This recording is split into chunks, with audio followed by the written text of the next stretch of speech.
सत्य समाचार, तटस्थ समाचार, समाज बदल्ने हाम्रो अभियान। नमस्कार, यो हो टाइम समाचार। म वीरेन्द्र मन। सुरु गरौँ मुख्यमन्त्री लालबाबु राउतको कथन सम्बन्धी प्रसङ्गबाट। मध्य प्रदेशका मुख्यमन्त्री लालबाबु राउतले गाउँ मानिस कोरोना भाइरस विरुद्धको खोपबाट वञ्चित भएको बताउनु भएको छ। पहुँच भएका व्यक्तिहरूले मात्र खोप पाएको उहाँको भनाइ छ। अस्ट्रेलियाली सरकारको आर्थिक सहयोग तथा आल्ड्रा नेपालको प्राविधिक सहयोग तथा बागमती सेवा समाजको सहजीकरणमा प्रदेशको 8वटै जिल्लामा कोभिड-19 विरुद्धको खोप सुदृढीकरण जारी घुम्ती खोप सेवाको निरन्तरता दिने आयोजित कार्यक्रममा मुख्यमन्त्री राउतले यस्तो बताउनु भएको हो। उहाँले साँच्चीकै भन्ने हो भने जसको पहुँच थियो, नजिक थिए, उनले खोप लगाउन पाए। जो गाउँ समाजमा बस्छन् अहिले पनि खोपभन्दा बाहिर छन्। वास्तविकता यही हो, उहाँले भन्नुभयो। खोपको पहुँच बढाउन सञ्चालित यो परियोजनाको कामलाई मुख्यमन्त्री राउतले प्रशंसा गर्नुभयो। परियोजना अन्तर्गत गर्भवती, सुत्केरी, ज्येष्ठ नागरिक तथा बिरामीहरूलाई घर घरमै गएर खोप लगाइनेछ। बालबालिकालाई पनि आगामी दिनमा यस्तो घुम्ती सेवा सञ्चालन गर्नुपर्ने मुख्यमन्त्री राउतले बताउनुभयो। वञ्चित भएका 1 लाख व्यक्तिलाई घरमै पुगेर खोप लगाउने परियोजनाको लक्ष्य रहेको बागमती सेवा समाजका अध्यक्ष भरत कार्कीले जानकारी दिनुभयो। हालसम्म 4 जिल्लाका 38,000 बढी व्यक्तिलाई खोप लगाइएको र बाँकी 4 जिल्लामा आजदेखि खोप सेवा सुरु गरिएको उहाँले बताउनुभयो। जनकपुरको बाँसबारी होटलमा भीषण आगलागी भएको छ। जनकपुरको सुकरवारी बजार नजिक रहेको मसाला कटेजसँगै टाँसिएर रहेको बाँसबारी रेस्टुरेन्ट एन्ड क्याफेमा भीषण आगलागी भएको छ। आगलागी नियन्त्रणमा आइसकिए आगलागी प्रहरी र नेपाली सेनाको सहयोगमा नियन्त्रणमा आएको थियो। आगलागीबाट रेस्टुरेन्ट जलेर पूर्ण रूपमा ध्वस्त भएको स्थानीयले जानकारी दिएका छन्। करिब 20 लाखको क्षति भएको प्रहरीको अनुमान छ। प्रहरी र बारू नियन्त्र घटनास्थलमा पुगेर आगो नियन्त्रणमा लिएको धनुषाका डीएसपी प्रदीप बहादुर छेत्रीले बताउनुभयो। उहाँका अनुसार आगलागीका कारण खुल्न सकेको छैन। सर्लाहीमा एक युवकको धारिलो हतियार प्रहार गरी विभत्स हत्या भएको छ। सर्लाहीको कबिलासी नगरपालिका 8 अर्गवा बस्ने 24 वर्षीय अमरेन्द्र ठाकुरको हत्या भएको हो। बिहान हत्या भएको अवस्थामा उनको शव घरभन्दा केही पर सडक छेउको खेतमा फेला परेको सर्लाहीका प्रहरी प्रवक्ता डीएसपी माधव बुढाथोकीले जानकारी दिनुभयो। शव भेटिएको ठाउँमा सडक र घटनास्थलमा पनि रगतको छिटाहरू देखिएको छ। युवकको शव बिहान फेला परेको प्रहरीलाई स्थानीयले खबर गरेका थिए। प्रहरी घटनास्थल पुगेर अनुसन्धान गरिरहेको जिल्ला प्रहरी कार्यालय सर्लाहीले जनाएको छ। वायु सेवा सञ्चालक संघ नेपालले सँगसँग आबद्ध सम्पूर्ण हेलिकप्टर तथा हवाई सेवा कम्पनीहरूले प्रदान गर्दै आएको आपतकालीन उद्धार लगायत नियमित उडानहरू बुधबारबाट असार 8 गतेबाट स्थगित गर्ने भएको छ। संघले एक विज्ञप्ति जारी गर्दै नेपाल नागरिक उड्डयन प्राधिकरणले आगामी असार 13 देखि लागू हुने गरी तोकेको आधार अपरेटिङ बेस विमानस्थलमा रात्रि बिसान गरी पहिलो उडान सोही विमानस्थलबाट गर्ने र हेलिकप्टर कम्पनीको पनि असार 7 देखि सोही नियम लागू हुने निर्णयको विरोधमा उडान बन्द गर्ने जनाइएको छ। यसबाट सेवाग्राहीमा पर्न जाने असुविधाका लागि स्वयं पर्यटन मन्त्रालय र प्राधिकरण जवाबदेही रहेको जानकारी विज्ञप्तिमा दिएको छ। प्राधिकरणले गत आइतबार विज्ञप्ति प्रकाशित गरी हवाई जहाज तथा हेलिकप्टर कम्पनीले रात्रि बिसान जहाज गरेको हो। भोलिपल्टको आफ्नो पहिलो उडान पनि सोही ठाउँमा गर्नुपर्ने थियो। संघले उक्त निर्णय गर्दा सम्बन्धित हवाई सेवा कम्पनीसँग छलफल नगरी भविष्यमा आइपर्ने समस्याप्रति बेवास्ता गरिएको जनाएको छ। एकपक्षीय रूपमा स्वेच्छाचारी निर्णयले वायु सेवा कम्पनीहरूबाट प्रदान गरिने सेवाहरूमा समस्या उत्पन्न हुने गएको तथा निजी क्षेत्रबाट गरिएको ठूलो लगानी डुब्ने अवस्था सृजना भएको प्रश्न पार्न चाहन्छु। संघले जारी गरेको विज्ञप्तिमा भनिएको छ, नेपालको भौगोलिक स्थिति, सीमित बजार, वित्तीय तथा मानव संसाधन स्रोत साधनको असहज उपलब्धता लगायतका चुनौतीको सामना गर्दै अति दुर्गम क्षेत्रमा विभिन्न स्थानहरूमा विपद उद्धार लगायतका विविध सेवाहरू अनवरत रूपमा प्रदान गर्न सम्पूर्ण विमान सेवा कम्पनीहरू प्रतिबद्ध रहेको संघले उल्लेख गरेको छ। उहाँ अर्को हिसाबले हस्पिटलमा के अरे गाडीबाट जानुभयो के हो थाहा छैन। अब अर्को पाटो यसको साथसाथै किनभने अहिले इन्डस्ट्री कोभिडको यस्तो जर्जर अवस्था, तेलको यस्तो चाहिँ बढिरहेको अवस्था, सबै इन्डस्ट्री मर्ने अवस्थामा छ। न सिभिल एभिएसन अथोरिटीलाई चाहिँ मतलब छ, न कन्सर्निङ मिनिस्ट्रीलाई मतलब छ।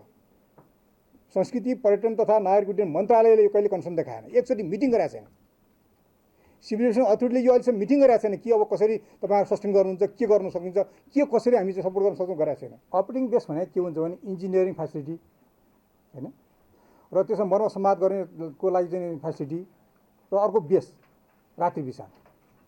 रात्रि बिसान अब हेलिकप्टरकै पाटो म तपाईँलाई सुरु गरौँ। हेलिकप्टरको भनेको कस्तो भने अब त्यसले जहाँ रिक्वायरमेन्ट हुन्छ हेलिकप्टर त्यहाँ जाने हो।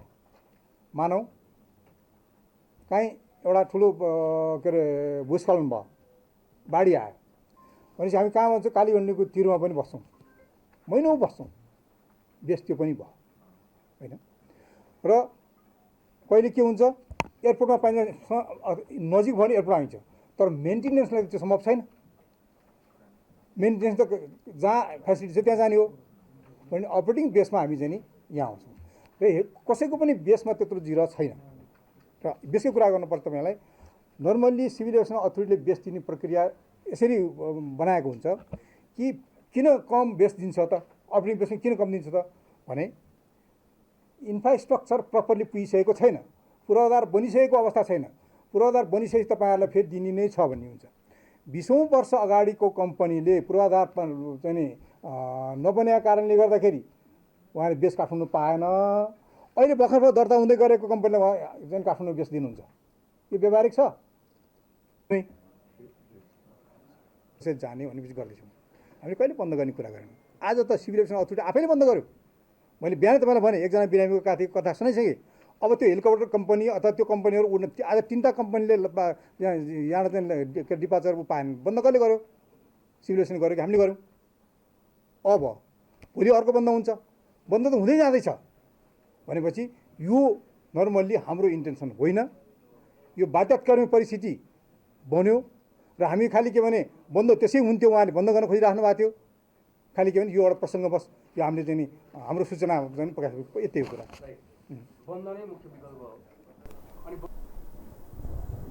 सङ्घले कोभिडले अर्थतन्त्र र पर्यटन क्षेत्र आक्रान्त हुँदा पनि राज्यबाट विशेष राहत केही उपलब्ध नहुँदा समेत राष्ट्रिय र अन्तर्राष्ट्रिय मान्यताको परिपालनका साथ यात्रुको सुरक्षा केन्द्रमा राखी निरन्तर सेवा प्रदान गरिरहेको प्राधिकरणबाट अनपेक्षित रूपमा जारी प्राधिकरणले विभिन्न विमान सेवा कम्पनीहरूले प्रदान गर्दै आएको सेवाहरूमा अवरोध उत्पन्न हुन गएको जनाएको छ।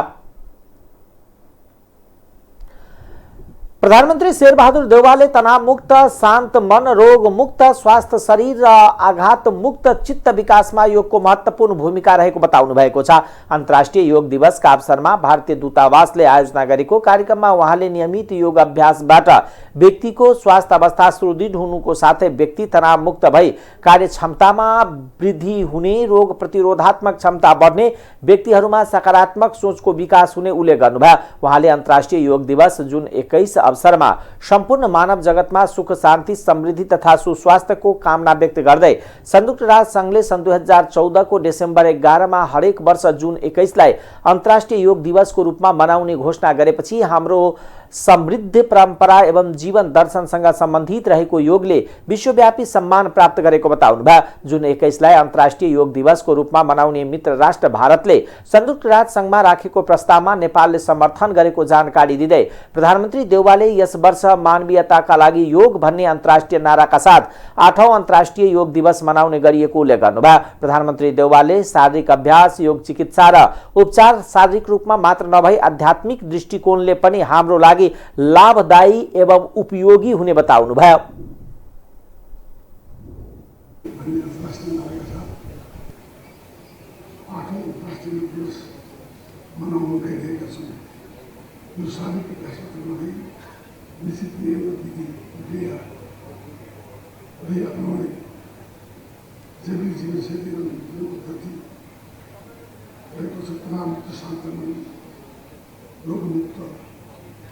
स्वस्थ शरीर, आघातमुक्त चित्त विकासका योगका महत्त्वपूर्ण भूमिका लाग्छ।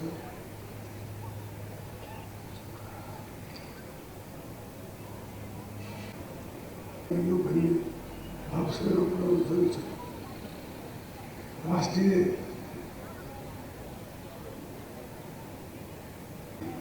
मूल गन्तव्य बनाउन ध्यान योगको क्षेत्रमा नेपालले विश्वमा प्रभावकारी भूमिका निर्वाह गर्न ध्यान दिनु जरुरी छ।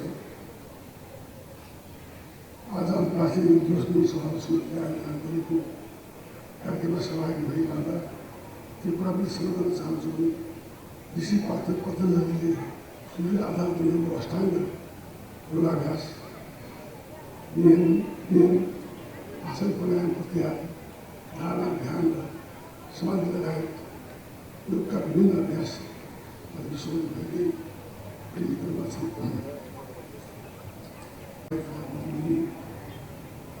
सकारात्मक ऊर्जा प्रभाव हुनेछ भन्ने विश्वास गर्छु। उहाँले योग गरौँ स्वस्थ बनौँ भन्ने सन्दर्भ र योगाभ्यासको महत्त्वपूर्ण पक्ष विश्वव्यापी बनेको बताउँदै अन्तर्राष्ट्रिय योग दिवस मनाउने परम्पराले हामी सबैलाई सकारात्मक ऊर्जा प्रवाह गर्नेछ भन्ने विश्वास व्यक्त गर्नुभयो। नेकपा एमालेका अध्यक्ष एवं पूर्व प्रधानमन्त्री केपी शर्मा ओलीले सरकार प्रतिपक्षसँग संवादहीनताको अवस्थामा रहेको बताउनु भएको छ। अध्यक्ष ओलीले 2046 सालको परिवर्तनपछि शेरबहादुर देउबा नेतृत्वको वर्तमान गठबन्धन सरकारले प्रतिपक्षीसँग सबै विषयमा संवादहीनताको अवस्थामा पुर्याएको दावी समेत गर्नुभयो। पूर्व राजदूत समेत राजदूतहरूको समूहले मंगलबार काठमाडौँमा अन्तर्क्रियामा अध्यक्ष ओलीले प्रधानमन्त्रीले विदेश भ्रमण गर्दा समेत कुनै परामर्श नगर्ने, सबै कुरा गोप्य राख्ने र प्रतिपक्षका विरुद्ध जाने खालका डेमोक्रेसी हुँदै नहुने गतिविधिमा सरकार संलग्न भइरहेको भन्दै असन्तुष्टि व्यक्त गर्नुभयो। राष्ट्र र राष्ट्रियताको सवालमा, लोकतन्त्रको सवालमा कम्तीमा पनि दलहरू बीच राष्ट्रिय सहमतिका साथ अघि बढ्नुपर्ने अवस्थामा सरकारले त्यसो नगरिरहेको अध्यक्ष ओलीको भनाइ थियो। अध्यक्ष ओलीले प्रधानमन्त्री अन्तर्राष्ट्रिय मञ्चहरूमा जाँदा, अन्य देशका भ्रमणमा जाँदा विगतमा प्रतिपक्षीसँग विज्ञहरूसँग छलफल हुने गरेको उल्लेख गर्दै वर्तमान सरकारले भने त्यो काम पनि गर्न नचाहेको आरोप लगाउनुभयो। उहाँले सरकारले प्रतिपक्षसँग कुनै परामर्श नगरेकोमा आफ्नो गुनासो भने नरहेको बताउनुभयो। लोकतन्त्रमा, प्रजातन्त्रमा सहमतिको नयाँ डिफिनेसन गर्न चाहनुहुन्छ भने प्रतिपक्षीसँग परामर्श नगरी सरकार चलाएको हुनुपर्ने बताउनुभयो। हामीले ल्याएको यदि यो एउटा पोलिटिकल स्टेप हो, ट्याक्टिकल स्टेप हो भन्ने हो भने त्यसलाई त्यसै गरी व्याख्या गर्नु पर्यो र अनि त्यो कम्पिटिसन चाहिँ अब फेयर कम्पिटिसन हुन्छ भन्ने कुरा हुँदैन। त्यो हामीले यदि सङ्घर्षको बाटो छान्यौँ भने, निषेधको बाटो छान्यो भने त अर्को पनि त मर्न तयार हुँदैन नि। त्यसकारण यो निषेधको बाटोलाई अस्वीकार गर्ने, सहकार्य सहअस्तित्वको आन्तरिक रूपमा पनि, आन्तरिक पोलिटिक्स पनि के हुनु पर्यो भन्दाखेरि कम्पिटिटिभ पोलिटिकल सिस्टम र कम्पिटिसन फेयर कम्पिटिसन, अस्तित्व स्वीकारेर निषेधको राजनीतिलाई अस्वीकार गरेर, निषेधको राजनीतिलाई अङ्गीकार नगरेर। पहिलो कुरो मैले चाहिँ ध्यानाकर्षण गर्न खोजेको कुरा यो हो। एउटा सरकारमा जानका लागि प्रतीक्षा गरिरहेको शक्ति हो भनेर मानिन्छ प्रतिपक्ष। त्योसँग त परामर्श गर्नुपर्छ नै, साथसाथै विज्ञहरूसँग पनि परामर्श गर्ने हाम्रो चलन थियो। हामी जहिले पनि प्रधानमन्त्री बाहिर जान्छ भने युएनमा जानुभन्दा अगाडि, अरू त्यस्तो फोरममा जानुभन्दा अगाडि अथवा कुनै देशहरूको भ्रमण गर्नुभन्दा अगाडि किन जाँदैछ, के गर्न जाँदैछ, अब के गर्छ, त्यहाँ गएर के गर्छ, के गर्ने उद्देश्य छ भन्ने कुराहरूमा छलफल गर्थ्यो र कसरी जाउँ, के गरौँ भन्ने परामर्श पनि दिन्थ्यो। यो क्रम तपाईँहरूले महसुस गर्ने भएको होला। जति बेला पहिलो त राष्ट्रिय हितमा हामी सबै केन्द्रित हुन्छौँ, हाम्रो बाह्य सम्बन्धहरूको सञ्चालन राष्ट्रिय हितमा केन्द्रित भएर हुन्छ भन्ने कुरा हामीले ठान्यौँ भने केही निष्कर्षमा हामीले कुनै प्रस्ताव पास गर्ने होइन, तर केही अव्यक्त ढङ्गले अथवा अपारित प्रस्तावहरू पारित भएका छन् भित्रभित्रै। त्यो के भने एउटा चाहिँ राष्ट्रिय राजनीति सबैको स्पिरिट एउटै छ, निषेधको राजनीति होइन, सहकार्यको राजनीति हुनुपर्दछ र अबको development oriented, national interest oriented सहमतिको राजनीति हुनुपर्दछ। त्यसको आधार हामीले हाम्रा छिमेकमा एकतिर एउटा राजनीतिक आर्थिक प्रणाली भएको देश छ, अर्कोतिर अर्को फरक राजनीतिक आर्थिक प्रणाली भएको देश छ। अथवा हामीभन्दा बाहिर पनि विभिन्न प्रकारका आर्थिक राजनीतिक प्रणाली भएका देशहरू होलान्, उहाँहरूको डिबेट, आइडियोलोजिकल डिबेट या पोलिटिकल डिबेट हामी त्यो साप्टी लिँदैनौँ, जरुरी छैन। हामी हाम्रो देशको विकास र हाम्रो प्रणाली हामीले एक्सेप्टेड गरे, हाम्रो कन्स्टिट्युसन हामीले एक्सेप्ट गरेको, हामीलाई त एक्सेप्टेड सिस्टम छ, एक्सेप्टेड कन्स्टिट्युसन छ। यही सिस्टम र कन्स्टिट्युसनको दायरामा सेरोफेरोमा हामी अगाडि बढ्न सक्छौँ र यसलाई स्ट्रेन्थन गर्ने, यसलाई प्रभावकारी ढङ्गले इम्प्लिमेन्ट गर्ने र स्ट्रेन्थन गर्ने कुरामा हाम्रो युनिटी हुनसक्छ। त्यसमा जानुपर्छ र त्यसका निम्ति फेरि पनि निषेधको राजनीति होइन कि हामीले सहमति र सहकार्यको राजनीति गर्नुपर्छ। एउटा कुरो।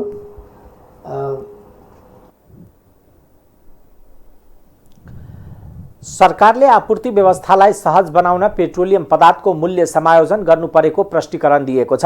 प्रतिनिधि सभाको बैठकमा सार्वजनिक महत्त्वका विषयमा समय लिएर बोल्दै उद्योग वाणिज्य तथा आपूर्ति मन्त्री दिलेन्द्र प्रसाद बरुले आईओसीलाई पेट्रोलियम पदार्थ खरिद बापत तिर्नुपर्ने बक्यौता रकम बढ्दै जाने देखिएको हुँदा आपूर्ति व्यवस्था सहज बनाइराख्न लागत अनुरूप नै मूल्य समायोजन गर्दै जानुपर्ने बाध्यात्मक स्थिति निगम सामु देखिएको बताउनुभयो। उहाँले अन्तर्राष्ट्रिय बजारमा पेट्रोलियम पदार्थको मूल्य निरन्तर बढ़िरहेको र सो बमोजिम सर्वसाधारणको हितलाई ध्यानमा राखी मूल्य समायोजन नगर्दा निगमलाई जेठ मसान्तसम्म करिब 50 अर्ब घाटा भएको तथा इन्डियन आयल कर्पोरेसन आईओसीलाई 22 अर्ब बक्यौता रहेको सदनलाई जानकारी दिनुभयो।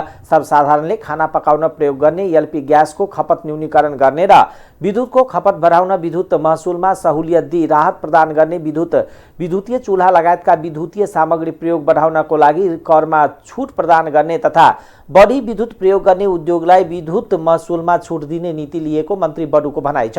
उहाँले पेट्रोलियम पदार्थको सहज आपूर्ति तथा बुद्धिमत्तापूर्वक प्रयोगका लागि सरकारले अगाडि बढाएको नीति तथा कार्यक्रम कार्यान्वयनमा तथा पेट्रोलियम पदार्थको विवेकपूर्ण उपयोग गर्न उपभोक्तामा आग्रह समेत गर्नुभयो। निगमले पेट्रोलियम पदार्थको नयाँ मूल्य गर्नुभन्दा पहिला पेट्रोलियम पदार्थको धेरै मात्रा बिक्री गरी घाटा पुर्याएको र केही व्यापारीलाई अनुचित फाइदा पुर्याएको भनी संसदले उठाउनु भएको सन्दर्भ निगमको प्रचलित कानुन नीति र पेट्रोलियम पदार्थको बिक्री सम्बन्धी परम्परा अनुरूप नै बिक्री गरिएको र निगमको कुनै पनि निगमको डिपो खाली नगरी बिक्री गरिएको मन्त्री बडुले प्रश्न पार्नुभयो। व्यापारीलाई अनुचित फाइदा पुर्याएको भन्ने केही मान्यज्यूहरूले उठाउनु भएको सन्दर्भमा निगमको प्रचलित कानुन नीति तथा पेट्रोलियम पदार्थको बिक्री सम्बन्धी परम्परा अनुरूप नै बिक्री गरिएको र निगमको कुनै पनि डिपो खाली नगरी बिक्री गरिएको व्यवहार जानकारी गराउन चाहन्छु। पेट्रोलियम पदार्थ बिक्री वितरण सम्बन्धमा प्रचलित निगमको पेट्रोलियम पदार्थ विक्रेता विनियमावली 2075 संशोधन सहितको विनियम 42 को 1 मा निगमले अन्तर्राष्ट्रिय बजारमा मूल्य तथा लागत मूल्य बमोजिम पेट्रोलियम पदार्थको द्वार मूल्य, एक्स डेपोट, ठुला उपभोक्ता मूल्य, भन्सार छुट मूल्य, कुनै आयोजना वा हवाई कम्पनी आदिलाई अलग अलग बिक्री मूल्य तोक्ने छ भन्ने उल्लेख छ भने 3 मा उपनियम 1 बमोजिम परिवर्तन भएको परिणामबाट पर्ने लाभ वा हानिको दायित्व विक्रेता स्वयंको नै हुनेछ। साथै निगमबाट विक्रेतालाई बिक्री गरिसकिएको पेट्रोलियम पदार्थको मूल्यमा परिवर्तन भएको कारणबाट उत्पन्न हुने हानि वा नोक्सानीको दायित्व निगमले वहन गर्ने छैन भन्ने नीतिगत व्यवस्था रहेको समेत यस सम्मानित सदन समक्ष जानकारी गराउन चाहन्छु, जसको कारण कसैले नाफा वा कसैले नोक्सानी हुने किसिमले नभई कानुन र नीतिगत व्यवस्था अनुरूप मूल्य निर्धारण तथा बिक्री हुने व्यवहार समेत स्पष्ट गर्न चाहन्छु। पछिल्लो समय रुस युक्रेन युद्धका कारण सिर्जना भएको विश्व ऊर्जा सङ्कटका कारण निगमले प्राप्त गर्ने पेट्रोलियम पदार्थको मूल्य लगभग सबैजसो समय बढेर आइरहेको अवस्था छ। तर पनि निगमले आफू घाटामा रही कारोबार कार्य गरिरहेको बाध्यात्मक अवस्था म यस सम्मानित सदनलाई जानकारी गराउन चाहन्छु। प्रक्रिया निगमले विगतदेखि नै अवलम्बन गर्दै आइरहेको विषय हो, जसको विवरण निगमले आफ्नो वेबसाइटमा सबैलाई जानकारी प्राप्त गर्न सक्ने गरी राखेको व्यवहार पनि म यस सदनलाई जानकारी गराउन चाहन्छु। सम्मानित सभामुख महोदय, पेट्रोलियम पदार्थको मूल्यमा भएको वृद्धिको कारण सर्वसाधारणलाई पर्न गएको असुविधालाई ध्यानमा राख्दै सरकारद्वारा हाल पेट्रोलियम पदार्थमा लगाइँदै आएको कर समायोजन गरेर मूल्य घटाउने र उपभोक्तालाई राहत प्रदान गर्ने उद्देश्यले उद्योग वाणिज्य तथा आपूर्ति मन्त्रालयको प्रस्तावमा मिति 2079-2-10 को मन्त्री परिषदबाट पारित भए अनुसार नै खुद्रा बिक्री मूल्यमा प्रति लिटर रु 10 ले घटाइसकेको छ, जुन हाल पनि कायम छ। सरकारी निकायले कम्तीमा पनि 20% पेट्रोलियम पदार्थ खपत कम गर्ने व्यवस्था मिलाउन नीतिगत निर्णय भइसकेको अवस्था छ। चालू आर्थिक वर्षको बजेट मार्फत पहिलो चरणमा सिंहदरबार स्थित सरकारी कार्यालयहरूबाट एलपी ग्यासको प्रयोग वैकल्पिक उपाय अवलम्बन गर्ने नीतिगत व्यवस्था गरिएको छ। निगम सञ्चालक समितिको निर्णय अनुसार एलपी ग्यासको घराइसी एवं व्यावसायिक प्रयोगका लागि अलग अलग मूल्य कायम गर्न समितिका सदस्यको संयोजकत्वमा सरकारवालाको प्रतिनिधित्व समेत हुने गरी उपसमिति गठन गरिएको छ र छिट्टै यो व्यवस्था व्यवहारमा ल्याइनेछ। मन्त्री परिषदबाट नेपालमा पेट्रोलियम पदार्थ र एलपी ग्यासको आपूर्ति सहज, पारदर्शी, व्यवस्थित र प्रभावकारी बनाउन नेपाल सरकारले अपनाउनु पर्ने अल्पकालीन र दीर्घकालीन नीतिगत, कानुनी एवं संस्थागत सुधार लगायतका विषयवस्तुहरू समावेश गरी प्रतिवेदन पेश गर्न नेपाल सरकारले राष्ट्रिय योजना आयोगका उपाध्यक्षको नेतृत्वमा एक उच्चस्तरीय अध्ययन कार्यदल गठन गर्ने निर्णय गरिसकेको व्यवहार समेत म जानकारी गराउन चाहन्छु। उहाँले कसैलाई नाफा अथवा कसैलाई घाटा हुने हिसाबले नभई कानुनी र नीतिगत व्यवस्थानुरूप मूल्य निर्धारण तथा बिक्री हुने बताउनुभयो। प्रतिनिधि सभाको शिक्षा तथा स्वास्थ्य समितिले संघीय शिक्षा ऐन चाँडो संसदमा ल्याउन र विद्यालय तहका पाठ्यपुस्तक अभाव हुन नदिन शिक्षा विज्ञान तथा प्रविधि मन्त्रालयलाई पुनः निर्देशन दिएको छ। समितिको बैठकमा शिक्षा मन्त्री देवेन्द्र पौडेल, मन्त्रालयका सचिव यादव कोइराला, जनक शिक्षा सामग्री केन्द्र लिमिटेडका प्रबन्ध सञ्चालक अनिल झा लगायतसँग छलफल गरेपछि सभापति जयपुरी धरतीले सो निर्देशन दिनुभएको हो। शैक्षिक सत्र सुरु भइसकेको 2 महिना बितिसक्दा पनि विद्यालय तहका सबै पाठ्यपुस्तक उपलब्ध नभएको विषयमा समितिका सदस्यले सरकार र सम्बन्धित पदाधिकारीको गम्भीर ध्यानकर्षण गराउनु भएको थियो। समितिले यसअघि जेठ 11 गते बैठकमा वैकल्पिक उपायबाट गरेर भए पनि समयमा पाठ्यपुस्तक उत्पादन र वितरण गर्न तथा सो बारे संघ, प्रदेश र स्थानीय तहका सरकारबीच समन्वय गरी आगामी शैक्षिक सत्रमा पाठ्यपुस्तक अभाव हुन नदिन निर्देशन र सुझाव दिएको थियो। हाल 1 देखि 3 सम्म निजी प्रेस र कक्षा 4 देखि 10 सम्म जनक शिक्षा सामग्री केन्द्र लिमिटेडले पाठ्यपुस्तक छपाईको जिम्मेवारी पाएका छन्। बैठकमा शिक्षा मन्त्री पौडेलले सबै विद्यार्थीको हातमा निशुल्क पाठ्यपुस्तक उपलब्ध होस् भनेर आफूले हरेक दिन जनक शिक्षा केन्द्रमा फलोअप गर्ने गरेको, जिल्ला र विभिन्न पक्षबाट पाठ्यपुस्तक उपलब्धताको स्थितिको विवरण लिएर अभाव भएको पाइएमा सम्बोधनका लागि सम्बन्धित निकायलाई तत्काल भन्ने गरेको अवगत गराउनुभयो। उहाँले निजी क्षेत्रको मुद्रकले समेत कक्षाका पाठ्यपुस्तक छाप्न सक्ने जनाएर अनुमति मागेको भए पनि सरकारी स्वामित्वको जनक शिक्षालाई मेसिन थप गरेर काम दिन उचित लागेकोले केन्द्रलाई नै मुख्य जिम्मेवारी दिएको बताउनुभयो। छपाएर विद्यार्थीहरूको हातमा पुर्याउनुको लागि विशेष ध्यान दिनुपर्छ भन्ने लागेको छ। र तेस्रो कुरा, हामीले यो हाम्रो सरकारी संयन्त्रहरू छ, संस्थाहरू छ, त्यसलाई बचाइराख्नको लागि पनि जस्तै जनक शिक्षा सामग्री छपाईको जो छ त्यसले पनि विशेष ढङ्गले बचाइराख्नको लागि पनि मन्त्रालयले विशेष ध्यान दियोस् भन्न चाहन्छु। धन्यवाद।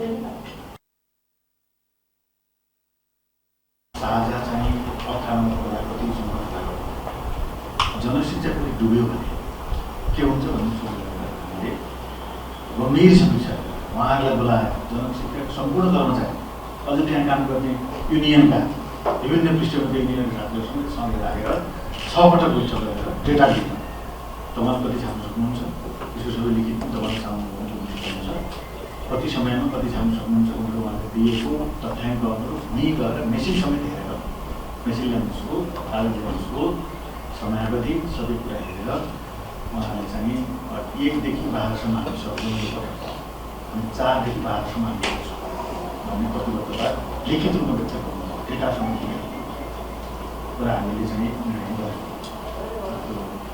थोरै टाइम त छैन कस्तो बुझिरहेको र हामी त्यही बेलासम्म लिएर हो मन्त्रालयको तर्फबाट विद्यार्थीले 12-15 दिन किताब पढ्न ढिलो भयो क्षमा प्राप्ति छ भने र यो निर्णय ठिक छ र तपाईँको साथ हुन्छ भनेदेखि 1 कक्षादेखि 12 कक्षासम्म मेसिन थपेर मेसिन थपेर भवन थपेर जमिनले छाप्नुपर्छ मन्त्रीको हिसाबले भन्दाखेरि अन्यथा सरकार र राज्यका निकायहरू पनि त्यसको सम्झना प्राइभेटलाई फेरि सिद्धान्त ल्याउँछ राज्यले हामीलाई गाली गर्नु सुरु गर्ने मान्छेको व्यवसाय राजनीतिको समस्या गर्नुहुन्छ तर फेरि पनि आफ्नो संस्थाले गएर अन्त दिने गर्छ भने त्यसो भएर चाहिँ 1 देखि 6 सम्म कानुनी हिसाबले 5 सम्म विभिन्न तरिकाले मिलाएर 1 देखि 6 सम्मकै किताब चाहिँ त्योभन्दा पहिला मानवभन्दा पहिला प्राइभेटले छाप्नु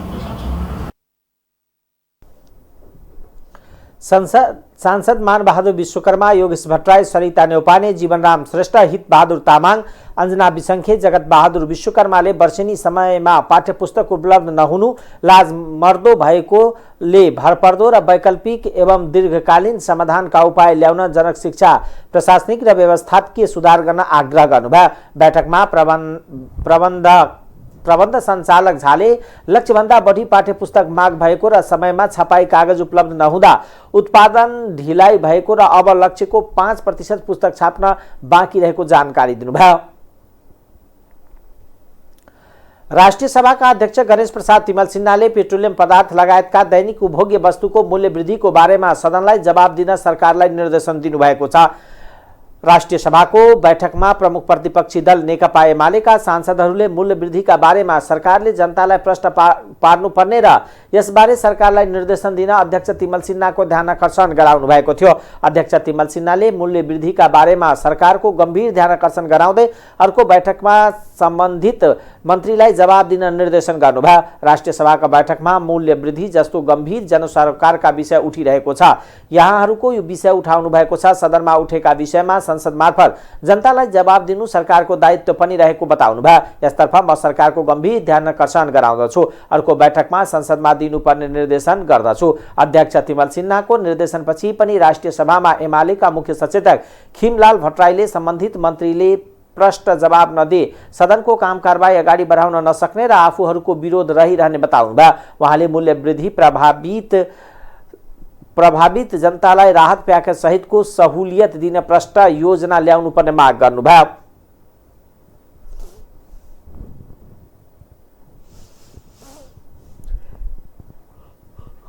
र चलाउनुस्, अलिकति त चलाउनुस्। यो त केवल आफ्नो कुर्सीको रक्षा। कसरी मन्त्रालय जानुहुन्छ मन्त्रीहरू, ताजुब लाग्छ। मन्त्रीहरू कसरी जनताको बीचमा जानुहुन्छ? हालत यस्तो लज्जास्पद भइसक्यो। अध्यक्ष महोदय, मेरो एउटा अध्यक्षज्यूलाई अनुरोध छ, यो स्थितिमा कम्तीमा पनि आजको जुन हालत छ, यो पेट्रोलियम पदार्थको मूल्य वृद्धिको जे स्थिति हो यसको बारेमा त सहज कुरा भन्नुहुन्छ मन्त्रीज्यूले, तर त्यति कुरा भनेर भएन। मेरो के अनुरोध छ भन्दाखेरि यो सरकारले एउटा जिम्मेवारीपूर्वक एन्सर गरोस् यो सदनलाई, जनतालाई आज अनुगमनको स्थिति के छ, नियन्त्रणको स्थिति के छ र त्यतिले मात्रै पुग्दैन। अध्यक्ष महोदय, यसमा जनतालाई राहत दिने विषय के छ त्यो विषय पनि आउनु पर्यो र सरकारले जिम्मेवारीपूर्वक हामीलाई जवाब दियोस्।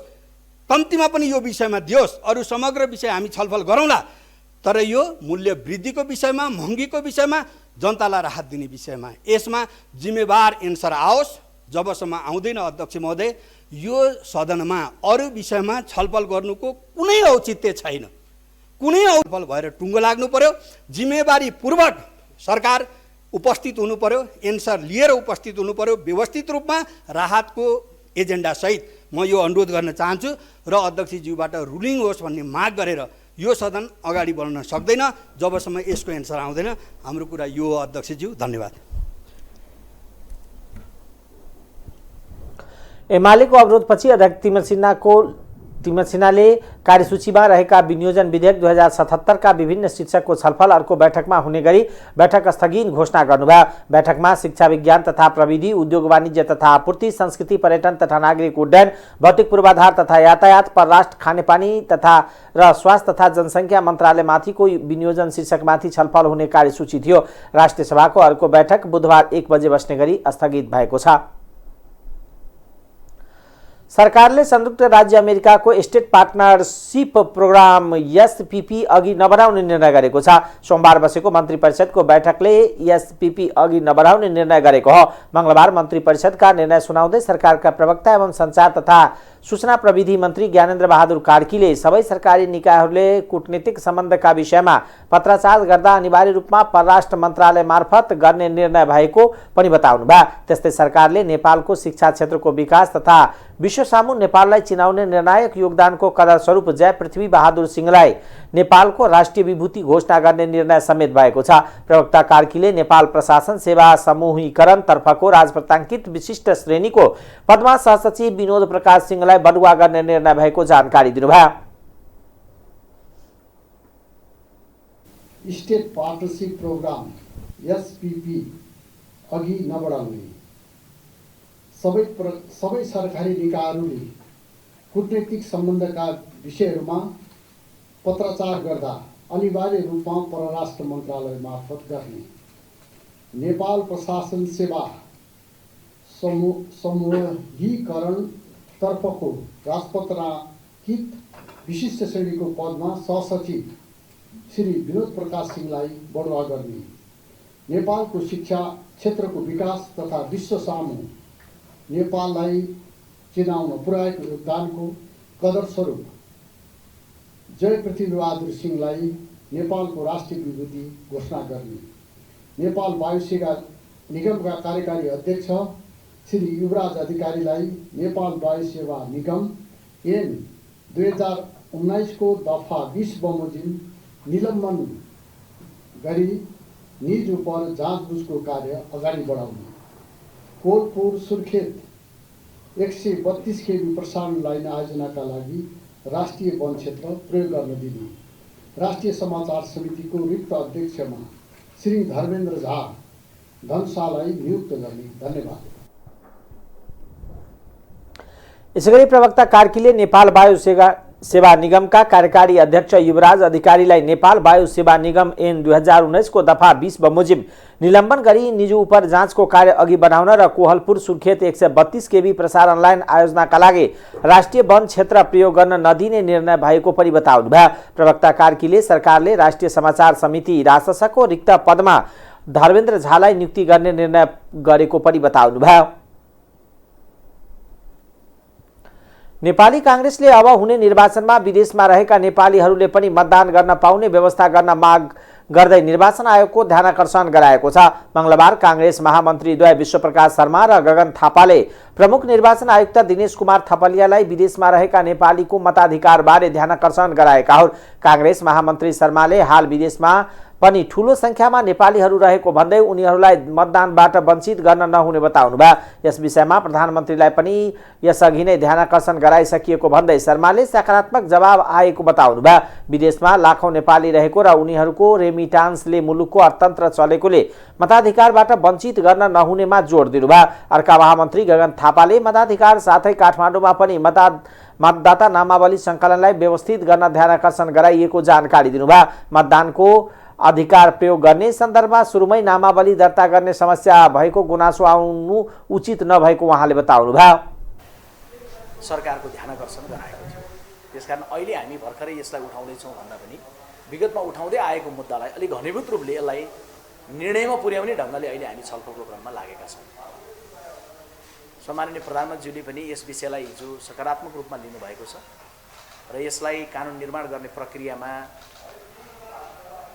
अग्रसर हुने हामीलाई बताउनु भएको छ भने प्रमुख निर्वाचन आयुक्तज्यूसँगको संवादबाट पनि जे कानुन आन्तरिक रूपमा तयार हुँदैछ यसलाई अगाडि बढाउन र बाहिर रहेका नेपालीको मतदानको अधिकारलाई सुनिश्चित गर्नका लागि आज हामीले छलफल गऱ्यौँ र यसलाई उहाँहरूले पनि हामीसँगको संवाद पछाडि यसलाई अब चाँडै नै अगाडि बढाउने सन्दर्भमा उहाँहरूले हामीलाई विश्वास पनि दिलाउनु भएको छ।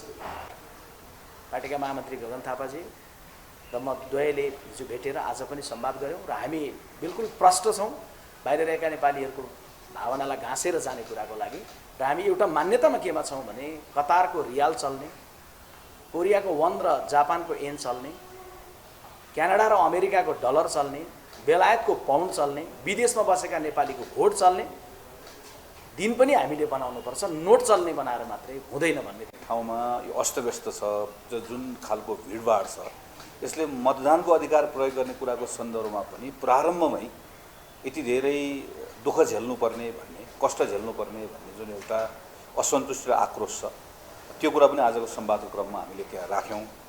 र दुईवटा कुरा हामीले अहिले आजको छलफलबाट टुङ्ग्याएका छौँ।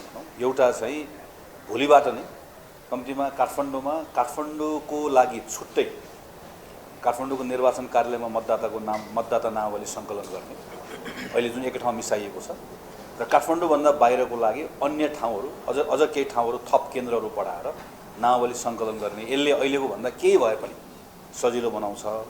अझ त्योभन्दा बढी काठमाडौँभित्र पनि र काठमाडौँभन्दा बाहिर पनि जसरी अघिल्लो पटक मङ्सिरमा स्थानीय तहमै पुगेर नामावली सङ्कलन गर्ने काम भयो, अहिले पनि केही दिन हामीसँग बाँकी छ। स्थानीय तहमै नामावली सङ्कलन गर्ने कुराको सन्दर्भमा हामीले छलफल गऱ्यौँ। आयोगले यो सन्दर्भमा पनि सकारात्मक जवाफ दिएको छ। खालि निर्वाचनको मिति कहिले घोषणा हुने भन्ने कुराले केही कुराहरू समस्या ल्याउन सक्छ भन्ने भएकोले हामी सरकारको सम्बन्धित यो अधिकारीहरूसँग छलफल गरेर मिलेसम्म अहिले पनि केही दिनहरू थप स्थानीय तहमै नामावली सङ्कलन गर्छौँ, सकेसम्म त्यता गर्छौँ। त्यसमा हामीले पनि गरिदिनुपर्ने केही कुराहरू छ। हामी पनि फेरि सरकारको साथीहरूसँग यो विषयको बारेमा कुराकानी गर्छौँ, सम्माननीय प्रधानमन्त्रीसँग कुराकानी गर्छौँ। थापाले तत्कालै काठमाडौँको मतदाता नामावली सङ्कलनलाई व्यवस्थित गर्न प्रतिबद्धता आयोगले जनाएको जानकारी दिनुभयो। सञ्चारकर्मबाट राजनीति प्रवेश गर्ने घोषणा गरेका रवि लामेछानेले राष्ट्रिय स्वतन्त्र पार्टी नामक दल घोषणा गर्नुभएको छ। मङ्गलबार राष्ट्रिय सभागृहमा आयोजित एक कार्यक्रममा लामेछानेले नयाँ दल निर्माणको घोषणा गर्नुभएको हो। क्षमता भएका युवाहरूलाई पार्टीमा आबद्ध हुन आह्वान गर्दै उहाँले पार्टीको माथिल्लो तहसम्म पुग्ने अवसर सिर्जना गर्ने प्रतिबद्धता जनाउनुभयो। लामेछानेले आफ्नो पार्टीले प्रत्यक्ष निर्वाचित प्रधानमन्त्री र मुख्यमन्त्रीको प्रावधान अवलम्बन गर्ने घोषणा पनि गर्नुभयो। तर निर्वाचनमा राइट टु रिकलको व्यवस्था पनि आफ्नो पार्टीको अवधारणा रहेको उहाँले बताउनुभयो। पार्टीले कुनै पनि भातृ सङ्गठन नबनाउने र व्यापारीहरूबाट चन्दा नउठाउने घोषणा उहाँले गर्नुभयो। करण जस्तो संस्था, अख्तियार जस्तो संस्था, सतर्कता जस्तो संस्था नसुतेर अलिकति उठेर धुलो लागेको फाइल टकटक्याउने मात्र हो भने यो देशमा 100 वटा भन्दा बढी जेल बन्छन्। तर मलाई थाहा छ त्यो जाँगर कसैसँग छैन, किनकि त्यो जाँगर लाग्ला कि भनेर कोटाबाट न्यायालयसम्म आफ्ना मान्छेहरू पठाइएको छ। पक्कै थाहा छ कि सत्तामा पुगेर गडबड गर्नु नै छ। आफूलाई बचाउने मान्छेहरू पहिल्यै तैनात राखेर सत्ता आरोहण गर्ने मानिसहरूबाट वाक्क भएर म टेलिभिजनबाट राजनीतिको मैदानमा आएको छु।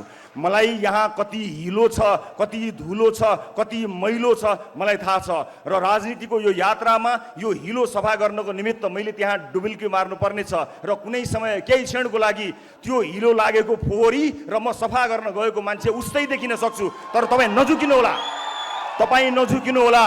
म सफा गर्न गएको कारणले लागेको हिलो र त्यो गनाएको हिलोलाई एउटै नदेख्नु होला।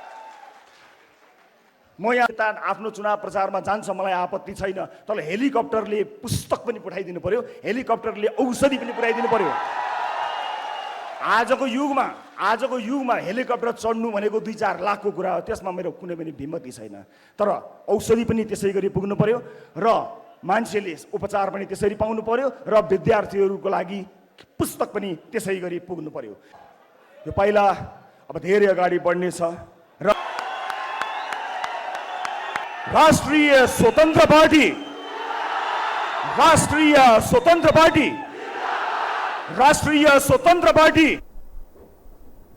कार्यक्रममा उहाँले पार्टीको प्रस्तावित चुनाव चिन्ह घण्टी राख्नु भएको छ।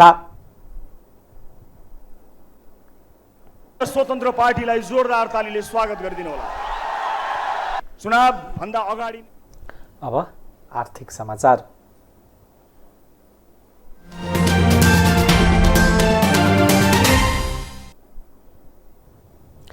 अर्थ मन्त्रालयमा हाइड्रोजन इन्धन उत्पादनको सम्भाव्यताबारे छलफल भएको छ।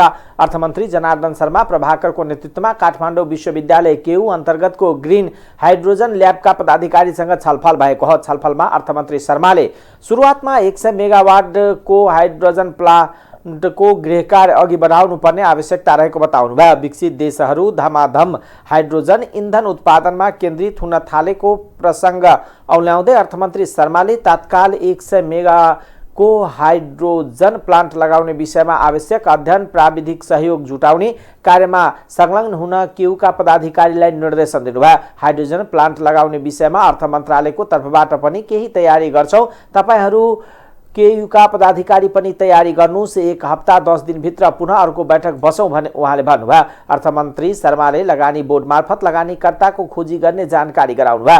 रासायनिक मल कारखाना खोल्न विभिन्न देशका अन्तर्राष्ट्रिय कम्पनीहरूले इच्छा देखाइरहेको जानकारी गराउँदै मन्त्री शर्माले हाइड्रोजन इन्धनबाट मल कारखाना सञ्चालन गर्ने विषयमा छलफल अघि बढाउने बताउनुभयो। छलफलमा ग्रिन हाइड्रोजन ल्याबका प्रमुख विराज सिंह थापाले 100 मेगावाटको ग्रिन हाइड्रोजन प्लान्ट 1.5 वर्षमा तयारी गर्ने गरी अन्तर्राष्ट्रिय कम्पनीहरूले प्रस्ताव गरिरहेको बताउनुभयो। उहाँले विभिन्न देशमा ग्रिन हाइड्रोजनको अभ्यास तथा पेट्रोलियमलाई विस्थापित गरी ग्रिन हाइड्रोजन अवलम्बन गर्ने नीतिका बारेमा जानकारी गराउनुभयो। उहाँका अनुसार 1 किलो हाइड्रोजन इन्धन उत्पादन गर्न 9 किलो शुद्ध पानी चाहिन्छ। विश्वको तुलनामा नेपालमा हाइड्रोजन इन्धन उत्पादन गर्न धेरै सस्तो भएको उहाँले बताउनुभयो। हिमालयन देशको शुद्ध पानी हाइड्रोजन उत्पादनका लागि उपयुक्त हुने विभिन्न अध्ययनले देखाएको छ। त्यसैले नेपालको हिमाली तथा पहाडी क्षेत्रको पानी प्रयोग गरेर हाइड्रोजन उत्पादन गर्यौं भने धेरै फाइदा हुन्छ र निर्यातमा कोसे ढुङ्गा साबित हुन सक्छ उहाँले भन्नुभयो। अब अन्तर्राष्ट्रिय समाचार।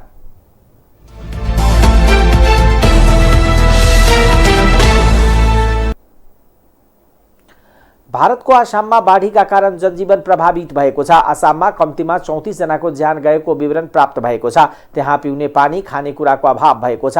गाउँहरू डुबानमा परेका छन्, घरहरू भत्किएका छन्। त्यहाँका 42 लाख भन्दा धेरै नागरिक विस्थापित भएको बीबीसी हिन्दीले जनाएको छ। भीषण वर्षाका असर छिमेकी राज्य मेघालयमा पनि परेको छ।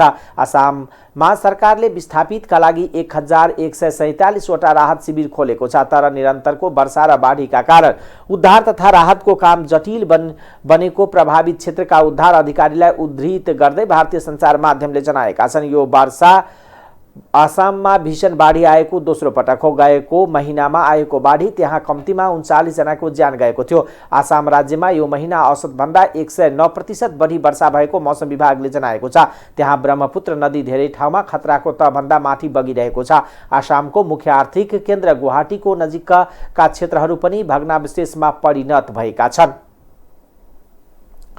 रूस चीनलाई सबैभन्दा बढी तेल बेच्ने देश बनेको छ। यसअघि चीनले सबैभन्दा धेरै तेल साउदी अरबबाट आयात गर्दै आएकोमा अहिले रूसमा धेरै तेल ल्याउन थालेको बीबीसीले जनाएको छ।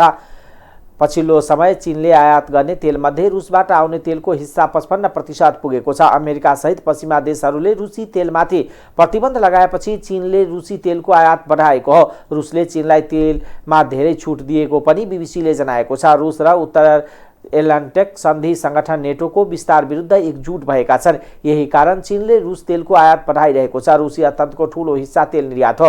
चीनमा रूसबाट East Siberia Pacific Ocean pipeline र समुद्री मार्ग हुँदै तेल आयात हुन्छ। पश्चिमा देशहरूले रूसी तेलमा प्रतिबन्ध लगाउँदै रूस अर्थतन्त्र कमजोर हुने बताए पनि यसको असर विश्व बजारमै परेको छ। टाइम्स समाचार अहिलेको लागि यति नै। हेर्दै गर्नुहोला टाइम्स टेलिभिजन। नमस्कार।